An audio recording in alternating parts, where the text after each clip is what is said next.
Kevin Auto inside here. So what we have today here, this K7 engine that's on Daihatsu Mira IS. So this car had a brown gasket, and the root cause we troubleshooted and found it was through leakage of the radiator. Remember, when the car runs without coolant or water in the radiator, the cooling system tends to heat, and the gasket is brown, so the car will not run again. So we were now checking on if the piston have corroded, and remove the water.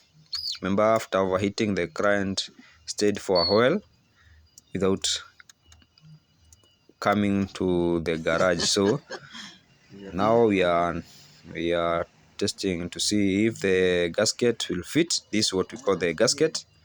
So this is now the water